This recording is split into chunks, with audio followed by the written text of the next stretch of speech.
सभी साथियों को राम राम। स्वागत है आप सभी का आपके अपने YouTube channel GK GS by Harish Bhardwaj official YouTube channel के अंदर। कंप्यूटर की जो हमारी सीरीज चल रही है इसकी जो है आज हम क्लास नंबर 37 करने वाले हैं और क्लास नंबर 37 में जो है हम MCQ करने वाले हैं। जितने भी हमने C++ लैंग्वेज की थ्योरी सेक्शन देखी थी उससे निचोड़ कर जो है टॉप 50 क्वेश्चन जो है मैं यहाँ पर बना के ले आया हूँ। वैसे क्वेश्चन हम वहाँ पर भी देख चुके थे, थ्योरी के साथ साथ देख चुके थे, बट सेपरेटली मैंने कर दिया है जिससे आपकी और अच्छे तरीके से तैयारी हो सके मेरे भाई। ठीक है, वीडियो को लाइक और शेयर जरूर कर देना, बस इतना सा काम आप जरूर कर देना। और बाकी इसकी PDF जो है वो टेलीग्राम चैनल पर मिल जाएगी आपको। ठीक है, और कोई भी अगर आपका डाउट, क्वेरी या सजेशन हो तो आप कमेंट सेक्शन में कमेंट करके बता सकते हैं। चलिए बिना किसी टाइम वेस्ट के जो है वीडियो को शुरू कर लेते हैं। ठीक है, थ्योरी सेक्शन में मैं एवरीथिंग कंप्लीट बता चुका हूं, यहाँ पे जो है थोड़ा बहुत आपको बताने वाला हूं। ठीक है, इसीलिए इससे पहला जो सेक्शन आया था लेक्चर नंबर 36 था ना, उसको आराम से देख लेना, जिसका लिंक इस वीडियो के डिस्क्रिप्शन में आपको मिल जाएगा। क्वेश्चन नंबर फर्स्ट पे चलते हैं। C++ भाषा के जनक कौन है मेरे भाई? ठीक है, तो C++ लैंग्वेज जो है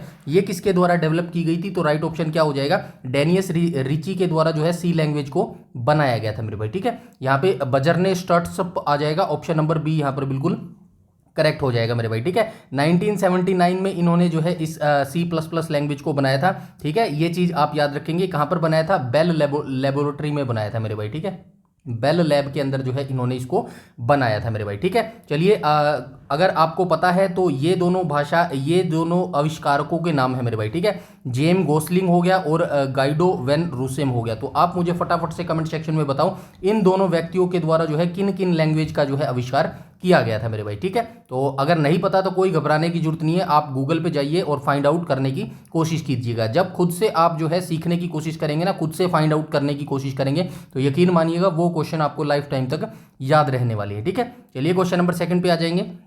क्वेश्चन नंबर सेकंड में क्या बोला गया है? तो क्वेश्चन नंबर सेकंड के अंदर बोला गया है C++ किस प्रकार की प्रोग्रामिंग भाषा है? तो केवल प्रोसीजरल लैंग्वेज है, ऑब्जेक्ट ओरिएंटेड है, सेमी ऑब्जेक्ट ओरिएंटेड है, या फिर मिडिल लेवल लैंग्वेज है, या फिर लो लेवल लैंग्वेज है? अब ऑप्शन थोड़ा सा ध्यान से पढ़ना। यहाँ पे जो है जान करके सेमी ऑब्जेक्ट ओरिएंटेड दिया गया है, इसका मतलब क्या होता है? इसका मतलब भी मिडिल लेवल लैंग्वेज ही होता है। ठीक है, हो सकता है एग्जामिनर अगली बार आपको मिडिल लेवल लैंग्वेज ऑप्शन ना दे और आपको सेमी ऑब्जेक्ट ओरिएंटेड जो है ऑप्शन दे दे, इसीलिए ये इंपॉर्टेंट है। तो याद रखना ऑप्शन नंबर सी यहां पर बिल्कुल करेक्ट हो जाएगा। सेमी ऑब्जेक्ट ओरिएंटेड का क्या मतलब होता है? यानी इसके अंदर जो है हाई लेवल लैंग्वेज के भी गुण है और लो लेवल लैंग्वेज के भी जो है गुण है मेरे भाई। ठीक है, यहां तक सारी चीजें क्लियर है। आगे चलते हैं, क्वेश्चन नंबर 3 को देख लेते हैं।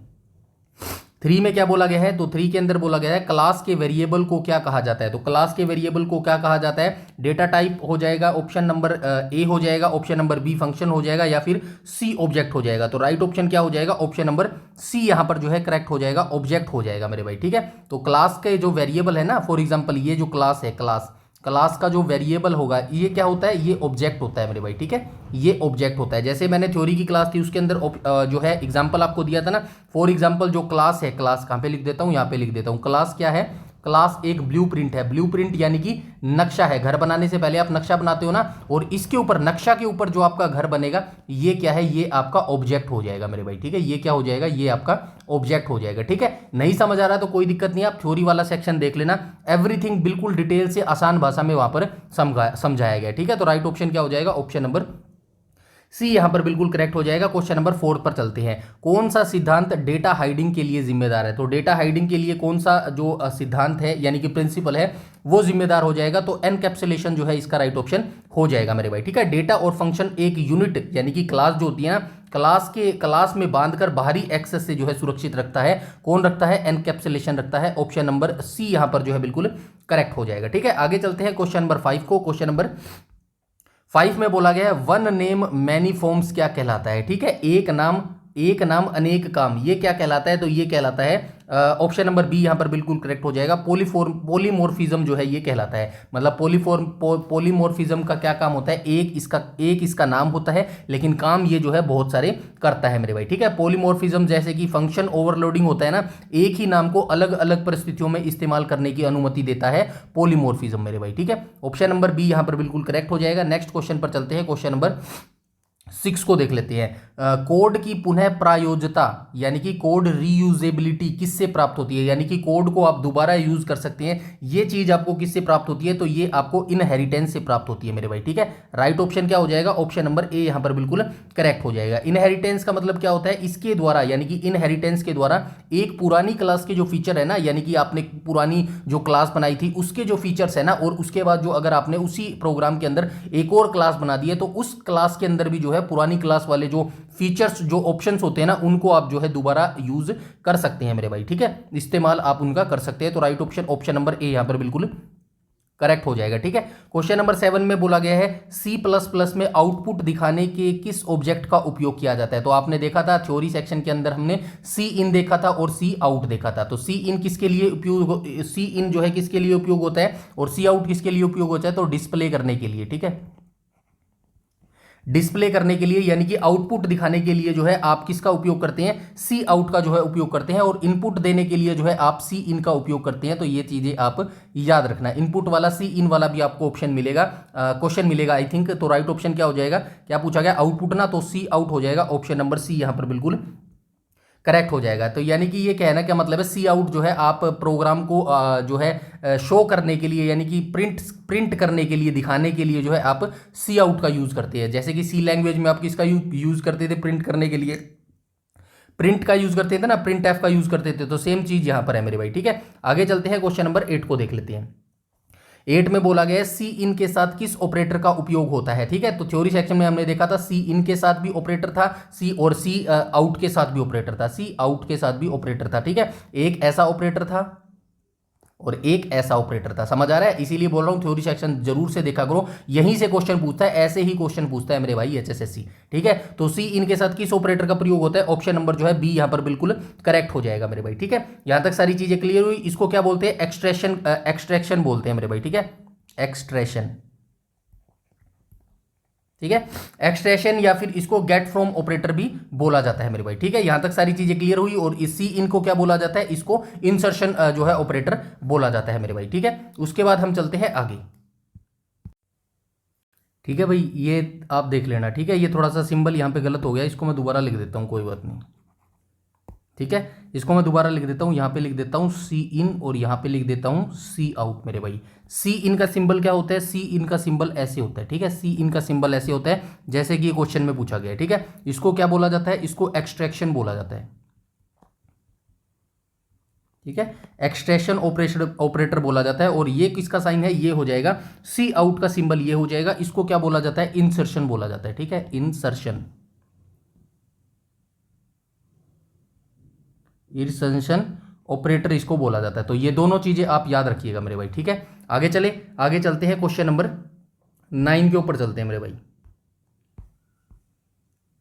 9 के अंदर बोला गया है इंट डेटा टाइप मेमोरी में कितनी जगह लेता है। तो ये जो है थ्योरी के अंदर जो है कंप्लीट डिटेल जो है टेबल से बना के मैंने समझाई थी। इंट फ्लोट जितने भी वहां पर आए थे उन सब की जो है मैंने मेमोरी लोकेशन बताई थी, और वो जरूरी है मेरे भाई। ठीक है, हर एक की आप याद रख लेना। तो इंट की क्या हो जाएगी, 2 बाइट्स हो जाएगी, ऑप्शन नंबर बी यहां पर बिल्कुल करेक्ट हो जाएगा। नेक्स्ट क्वेश्चन पर चलते हैं, क्वेश्चन नंबर 10 के ऊपर।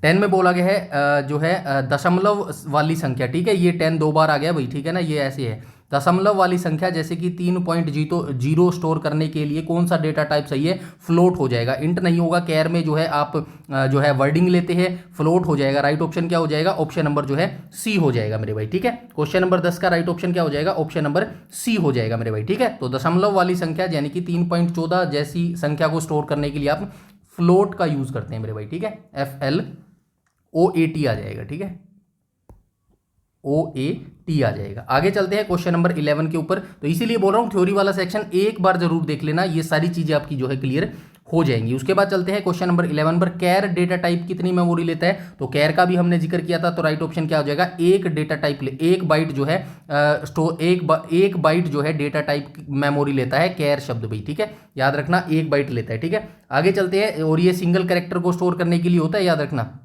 ऐसे सिंगल कैरेक्टर को जो है स्टोर करने के लिए जो है एक बाइट की आवश्यकता होती है हमेशा मेरे भाई। ठीक है, आगे चलते हैं क्वेश्चन नंबर 12 के ऊपर। यूजर डिफाइंड डेटा टाइप का उदाहरण कौन सा हो जाएगा? तो यूजर डेटा टाइप का उदाहरण ये नहीं होगा, ये नहीं होगा, ये नहीं होगा। ऑप्शन नंबर सी यहां पर बिल्कुल करेक्ट हो जाएगा मेरे भाई। ठीक है, आगे चलते हैं क्वेश्चन नंबर 12 को 13 को देख लेते हैं। 13 में क्या बोला गया है? 13 में बोला गया है इनम में पहली वैल्यू को डिफॉल्ट रूप से क्या नंबर मिलता है? तो इनम को जो इनम होता है ना, इसको ऐसे छोटे में लिखता है भाई, याद रखना। ठीक है, ऐसे लिखा जाता है, इनम में पहली वैल्यू को डिफॉल्ट रूप से क्या नंबर मिलता है? तो इसको जो है ऑप्शन नंबर सी आ जाएगा, यानी कि 0 जो है डिफॉल्ट रूप से मिलता है। आगे चलते हैं, क्वेश्चन नंबर 14 को देख लेते हैं। 14 में बोला गया है कौन सा एक डिराइव्ड डेटा टाइप है? तो डिराइव्ड डेटा टाइप क्या हो जाएगा? एरे हो जाएगा। ऑप्शन नंबर ए यहां पर बिल्कुल करेक्ट हो जाएगा मेरे भाई। ठीक है, एरे, पॉइंटर और फंक्शन बेसिक डेटा टाइप से मतलब डिराइव्ड जो है होते हैं मेरे भाई। एरे जो है इसका राइट ऑप्शन हो जाएगा, केयर, बुलियन और वॉइड नहीं होगा। एरे के साथ और कौन कौन सा होता है? पॉइंटर भी हो जाएगा और फंक्शन भी हो जाएगा मेरे भाई। ठीक है, और क्या हो जाएगा? फंक्शन हो जाएगा।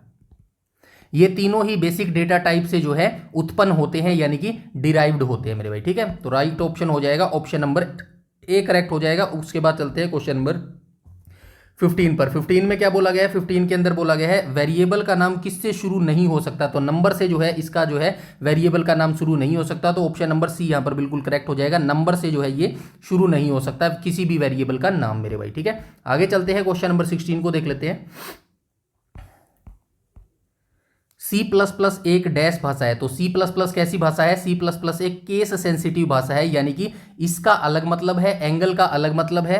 मतलब एंगल छोड़ो, ये लिख लो आप, एज लिख लो और ये एज लिख लो, दोनों का मतलब अलग अलग है। इसी का जो है मतलब होता है केस सेंसिटिव मेरे भाई। ठीक है, केस सेंसिटिव इसी का मतलब होता है। नेक्स्ट क्वेश्चन पर चलते हैं, क्वेश्चन नंबर 17 को देख लेते हैं। 17 में बोला है किसी फंक्शन के अंदर बने वेरिएबल को क्या कहा जाता है? तो किसी फंक्शन के अगर बाहर बनाओगे तो ग्लोबल वेरिएबल उसको बोला जाएगा, ये रहा ग्लोबल वेरिएबल। अगर किसी फंक्शन के अंदर बनाओगे तो उसको क्या बोला जाता है? लोकल वेरिएबल बोला जाता है। ऑप्शन नंबर बी यहां पर बिल्कुल करेक्ट हो जाएगा। थ्योरी सेक्शन के अंदर डिटेल से बताया था लोकल और वेरिएबल, लोकल और ग्लोबल वेरिएबल क्या होता है मेरे भाई। ठीक है, लोकल वेरिएबल क्या होता है? इसके अंदर बनाया जाता है, ये जो ये दिख रहे हैं ना, ये ब्रैकेट से, इनके अंदर जो है काम करते हैं कौन से जो है लोकल वेरिएबल मेरे भाई। ठीक है, आगे चलते हैं क्वेश्चन नंबर 18 पर।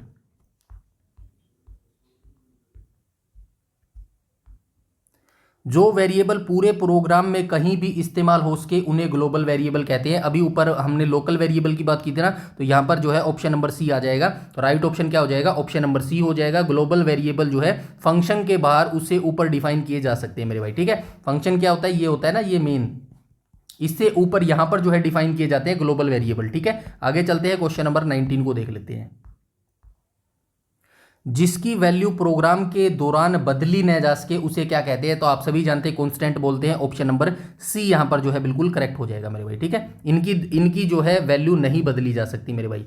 आगे चलते हैं, क्वेश्चन नंबर 20 का ऐसे ही इजी इजी क्वेश्चन पूछता है मेरे भाई HSSC। ठीक है, 3.14 के अंत में सेमीकोलन क्यों नहीं लगता? ठीक है, तो ये यहाँ पे क्या बोला गया है? हैशटैग डिफाइन 3.14, इसके अंत में सेमीकोलन जो है क्यों नहीं लगता है? तो इसके अंत में सेमीकोलन मेरे भाई इसलिए नहीं लगता है क्योंकि जो है यह एक प्री प्रोसेसर डायरेक्टिव है मेरे भाई। ठीक है, ये प्री प्रोसेसर है, पहले से ही जो है इसको फिक्स किया गया है, इसीलिए यहां पर जो है सेमीकोलन नहीं लगता है। ठीक है, हैशटैग डिफाइन का मतलब क्या है?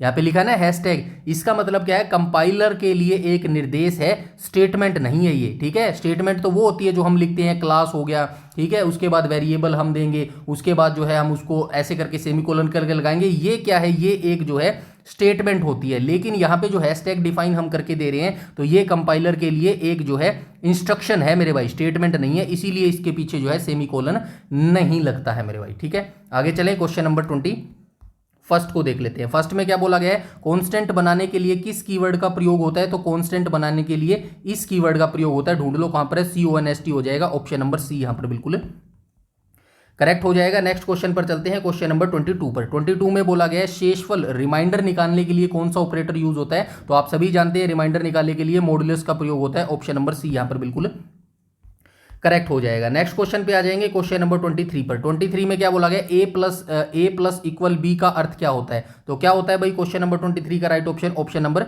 बी यहां पर हो जाएगा, a=a+b हो जाएगा मेरे भाई। ठीक है, इसे शॉर्ट हैंड असाइनमेंट ऑपरेटर भी कहते हैं, याद रखना। ठीक है, इसको क्या कहते हैं? शॉर्ट हैंड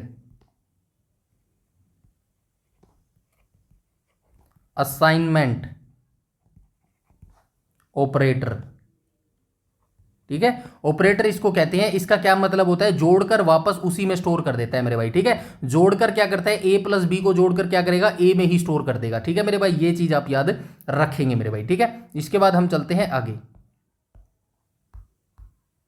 क्वेश्चन नंबर 24 को देख लेते हैं। इसमें क्या बोला गया, इनमें से कौन सा टर्नरी ऑपरेटर है। तो टर्नरी ऑपरेटर कौन सा हो जाएगा, ऑप्शन नंबर सी हो जाएगा, ये वाला जो है टर्नरी ऑपरेटर हो जाएगा। आगे चलते हैं क्वेश्चन नंबर 25 पर। 25 में क्या बोला गया, साइज ऑफ का मतलब पूछा गया मेरे भाई, ठीक है। तो साइज ऑफ का मतलब आप सभी जानते हैं भाई, क्या हो जाएगा, साइज बताता है किसी का, तो मेमोरी साइज हो जाएगा, ऑप्शन नंबर सी यहां पर बिल्कुल करेक्ट हो जाएगा, ठीक है। तो साइज ऑफ क्या बताता है, यह बताता है कि डेटा का साइज कितना बड़ा है, ठीक है।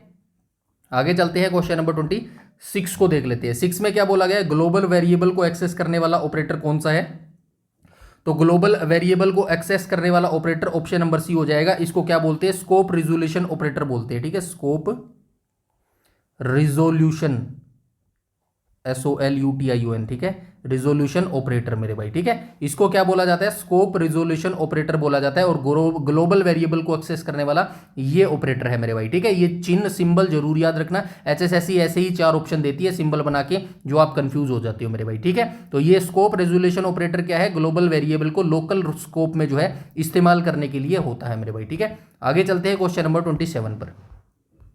27 में क्या बोला गया, लॉजिकल एंड के लिए कौन सा सिंबल है। तो लॉजिकल एंड के लिए कौन सा सिंबल हो जाएगा, ये वाला सिंबल जो है लॉजिकल एंड के लिए हो जाएगा मेरे भाई, ठीक है। और इसका उपयोग कब होता है, इसका उपयोग तब हो जाए जब दोनों कंडीशन का सही होना जरूरी हो मेरे भाई, ठीक है। आगे चलते हैं क्वेश्चन नंबर 28 को देख लेते हैं। क्वेश्चन नंबर 28 में बोला गया है, इफ स्टेटमेंट में कंडीशन गलत होने पर कौन सा ब्लॉक चलता है। तो इफ स्टेटमेंट अगर कंडीशंस गलत हो जाएगी तो कौन सा, मतलब पहली स्टेटमेंट गलत हो जाएगी तो क्या हो जाएगा, एल्स पे चला जाएगा डायरेक्ट, ठीक है। तो ऑप्शन नंबर ए यहां पर बिल्कुल गलत हो जाएगा। ई सही होने पर चलता है और एल्स गलत होने पर चलता है, सिंपल सी चीज है मेरे भाई, ठीक है। ये आप याद रखना, जो इफ स्टेटमेंट है ना, ये हमेशा सही होने पर चलेगी, और एल्स स्टेटमेंट कब चलेगी, जब जो है गलत स्टेटमेंट हो जाएगी मेरे भाई, ठीक है। यहां तक सारी चीजें क्लियर है। आगे चलते हैं क्वेश्चन नंबर 29 को देख लेते हैं। 29 में बोला गया है, स्विच केस में कोई मैच न मिलने पर क्या चलता है। तो स्विच केस में जब कोई भी मैच नहीं मिलता है तो क्या चलता है, डिफॉल्ट चलता है, ऑप्शन नंबर सी यहां पर बिल्कुल करेक्ट हो जाएगा। डिफॉल्ट ब्लॉक कब चलता है, तो डिफॉल्ट ब्लॉक तब चलता है जब यूजर की चॉइस किसी भी केस में मैच नहीं करती है मेरे भाई, ठीक है। आगे चलते हैं क्वेश्चन नंबर 30 को देख लेते हैं। 30 में क्या बोला गया, वह कौन सा लूप है जो कम से कम एक बार जरूर चलता है। तो आप लूप के बारे में पढ़ा था, लूप कौन कौन से होते हैं, फॉर लूप होता है, वाइल लूप होता है, डू वाइल लूप होता है, ठीक है। इनमें से कौन सा लूप है जो कम से कम एक बार तो जरूर चलेगा ही चलेगा, ठीक है। तो कौन सा हो जाएगा, डू वाइल हो जाएगा, ऑप्शन नंबर सी यहां पर बिल्कुल करेक्ट हो जाएगा, ठीक है। तो डू वाइल पहले कोड चलता है और बाद में कंडीशन चेक करता है, ठीक है, याद रखना मेरे भाई, ठीक है। इसके बाद हम चलते हैं क्वेश्चन नंबर 31 पर। ये सारी चीजें मैंने बताई है थ्योरी वाली सेक्शन में, ठीक है ना। वाइल लूप को किस प्रकार का लूप कहा जाता है। तो वाइल लूप को मेरे भाई, वाइल लूप को किस प्रकार का लूप कहा जाता है, क्वेश्चन नंबर 13 है ना, ठीक है। तो वाइल लूप को कहा जाता है मेरे भाई, option number B entry control बोला जाता है इसका, ठीक है। तो यह अंदर घुसने से पहले ही कंडीशन चेक कर लेता है, जिसको क्या बोला जाता है, वाइल लूप बोला जाता है मेरे भाई, ठीक है। आगे चलते हैं क्वेश्चन नंबर 32 को देख लेते हैं। लूप को बीच में ही पूरी तरह खत्म करने के लिए क्या यूज होता है। तो लूप को बीच में ही अगर हमें खत्म करना हो तो हम किसका यूज करते हैं, ब्रेक का यूज करते हैं, ब्रेक ऐसे ब्रेक का, ठीक है, ऐसे ब्रेक का जो है हम यूज करते हैं मेरे भाई, ठीक है। ब्रेक स्टेटमेंट प्रोग्राम के कंट्रोल को तुरंत लूप से बाहर लेके आता है मेरे भाई, ठीक है। आगे चलते हैं क्वेश्चन नंबर 33 को देख लेते हैं। 33 में बोला गया, वर्तमान बारी इटरेशंस को छोड़कर अगली बारी पर जाने के लिए क्या होता है, ब्रेक, कंटिन्यू, गो टू या फिर रिटर्न हो जाएगा। तो राइट ऑप्शन क्या हो जाएगा, ऑप्शन नंबर बी हो जाएगा, कंटिन्यू जो है इसका राइट ऑप्शन हो जाएगा मेरे भाई, ठीक है। तो कंटिन्यू नीचे का कोड जो स्किप कर देता है और लूप को फिर से ऊपर से जो है शुरू करता है। आगे चलते हैं क्वेश्चन नंबर 34 को देख लेते हैं। 34 में बोला गया है, एक जैसे डेटा टाइप के समूह को क्या बोलते हैं, एरे बोलते हैं। पिछली सी लैंग्वेज में भी हमने देखा था, ऑप्शन नंबर बी यहां पर बिल्कुल करेक्ट हो जाएगा। नेक्स्ट क्वेश्चन पर चलते हैं, क्वेश्चन नंबर 35 में बोला गया, एरे की इंडेक्सिंग कहां से स्टार्ट होती है, 0 से जो है एरे की इंडेक्सिंग स्टार्ट होती है मेरे भाई, ठीक है। तो ऑप्शन नंबर सी यहां पर जो है बिल्कुल करेक्ट हो जाएगा मेरे भाई, ठीक है। आगे चलते हैं क्वेश्चन नंबर 36 पर। 36 में बोला गया, इंट एरे 0 में अंतिम इंडेक्स क्या होगा, तो 9 होगा मेरे भाई, ठीक है, क्योंकि ये 0 से स्टार्ट हुआ है मेरे भाई, ठीक है। तो कहां पर गया, ऑप्शन नंबर बी यहां पर बिल्कुल करेक्ट हो जाएगा मेरे भाई, ठीक है। उसके बाद हम चलते हैं क्वेश्चन नंबर 36 पर, माफ कीजिएगा 37 पर चलेंगे।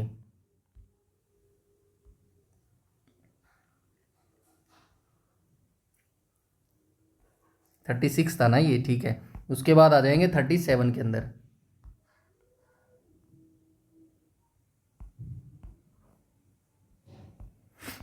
37 को देख लेते हैं। टेबल कहाँ गया? 37 में बोला गया है टेबल रो एंड कॉलम के रूप में डेटा स्टोर करने के लिए। तो क्या होता है भाई टेबल रो एंड कॉलम के रूप में स्टोर करने के लिए? 1 सेकेंड। राइट ऑप्शन क्या हो जाएगा? ऑप्शन नंबर बी यहां पर बिल्कुल करेक्ट हो जाएगा। 2D एरे हो जाएगा ये मेरे भाई, ठीक है। तो 2D एरे का उपयोग मैट्रिक्स या टेबल बनाने के लिए किया जाता है मेरे भाई, ठीक है। याद रखना 2D एरे का उपयोग जो है किसके लिए यूज होता है? मैट्रिक्स या टेबल।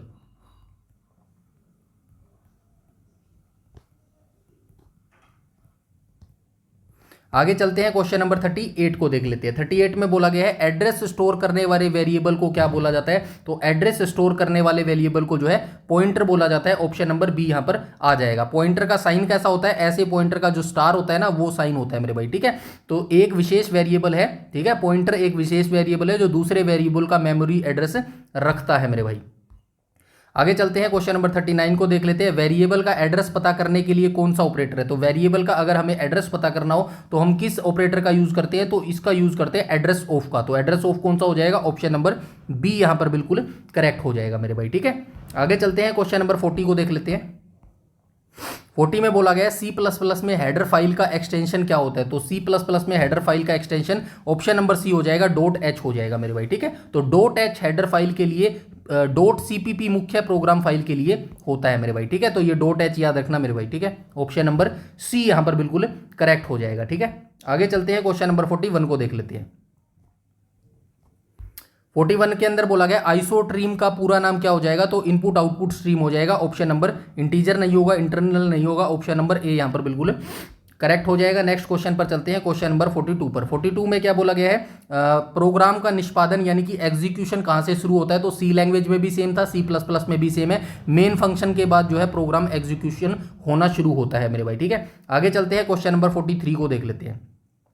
43 में बोला गया है डैश एन का प्रयोग किया जाता है। इसका मतलब क्या है? न्यू लाइन हो जाएगा, ठीक है। ऑप्शन नंबर ए यहां पर बिल्कुल करेक्ट हो जाएगा। नेक्स्ट क्वेश्चन पर चलते हैं, क्वेश्चन नंबर 44। 44 में बोला गया है क्या बोला गया है? वॉइड का अर्थ क्या है? तो जीरो हो जाएगा, ठीक है। तो इसका ऑप्शन क्या हो जाएगा? बी हो जाएगा, ठीक है। ये जीरो वाला नहीं है, एम्प्टी नो रिटर्न टाइप हो जाएगा, ठीक है। ऑप्शन नंबर बी यहां पर बिल्कुल करेक्ट हो जाएगा। नेक्स्ट क्वेश्चन पे आ जाएंगे 45 पर। 45 में बोला गया इनमें से कौन सा कीवर्ड नहीं है? इंट कीवर्ड है, इफ कीवर्ड है, मेन कीवर्ड नहीं है, ठीक है। ऑप्शन नंबर सी यहां पर बिल्कुल करेक्ट हो जाएगा। मेन क्या है? एक फंक्शन है मेरे भाई, ठीक है।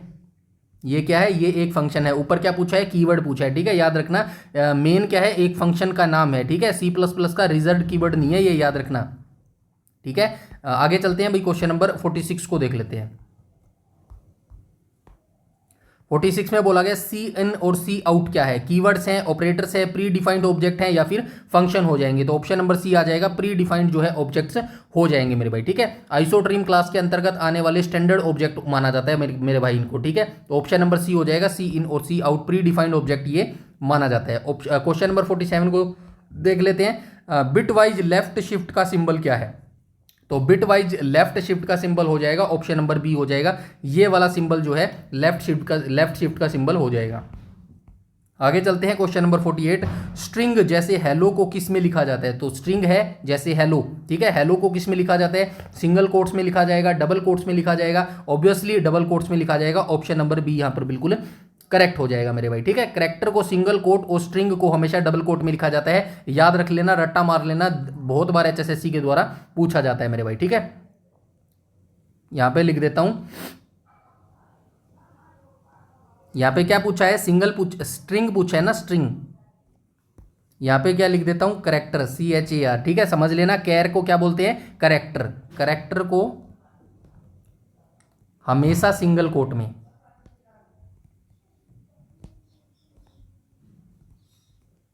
सिंगल कोट में, जैसे ऐसे मेरा नाम H से शुरू है तो मैंने सिंगल कोट में लिख दिया H में, ठीक है। और यहां पे लिख देता हूं स्ट्रिंग। स्ट्रिंग को हमेशा डबल कोट में,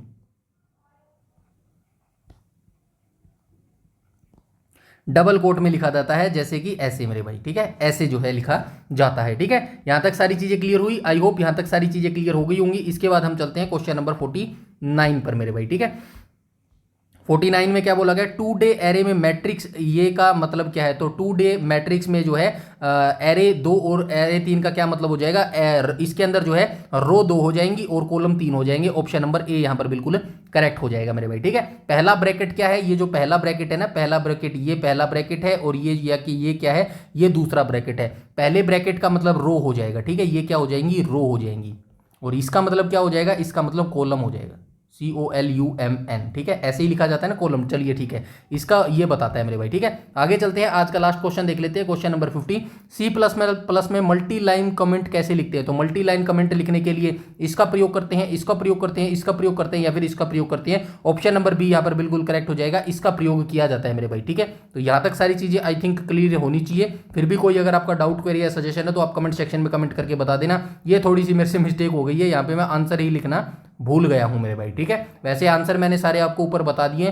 फिर भी कोई दिक्कत होती हो तो बता देना भाई कमेंट करके, दोबारा से आपको PDF एडिट करके भेज दूंगा मेरे भाई, ठीक है। बाकी ये ठीक है, आपके जो है प्रैक्टिस के लिए ठीक है, एक बार के लिए, ठीक है। बाकी कोई दिक्कत हो तो बता देना, कोई नहीं, दोबारा से भेज दूंगा इस PDF फाइल को, ठीक है। तो यहाँ पे हमारा C++ खत्म होता है। 2 लैंग्वेज मैं करा चुका हूँ, C लैंग्वेज हो गया और C++ लैंग्वेज हो गया। इसके बाद हम क्या करेंगे, पाइथन करेंगे, पाइथन से ज्यादा क्वेश्चन पूछा जाता है। उसके बाद हम जावा करेंगे, जावा, ये 4 चैप्टर हम करने वाले हैं। उसके बाद एक और चैप्टर करेंगे तो करेंगे, नहीं तो कंप्यूटर इतना ही रखेंगे, क्योंकि कंप्यूटर का इनफ हो चुका है, ठीक है। इतना हो चुका है, इतना भी आप कर लोगे तो इनफ हो जाएगा मेरे भाई, ठीक है। उसके बाद कंप्यूटर का जो MCQ और बच जाएंगे तो वो हम काम करेंगे जब आपकी जो एग्जाम डेट आ जाएगी ना हरियाणा पुलिस की, तब हम जो है वो लगा लेंगे मेरे भाई, ठीक है। यहां तक सारी चीजें क्लियर है, क्योंकि मैं बहुत जल्द साइंस स्टार्ट करना चाहता हूं, क्योंकि साइंस अभी बहुत कंप्लीट हमें करनी है। 15 मार्क्स की जो है साइंस पूछी जाती है मेरे भाई, ठीक है। तो बहुत जल्द कंप्यूटर खत्म करके साइंस स्टार्ट करने वाले हैं। इस वीडियो में इतना रखते हैं, वीडियो को लाइक और शेयर कर देना मेरे भाई, अच्छी लगी हो, और जो है इसकी PDF जरूर डाउनलोड कर लेना। बड़ी मेहनत से इस PDF को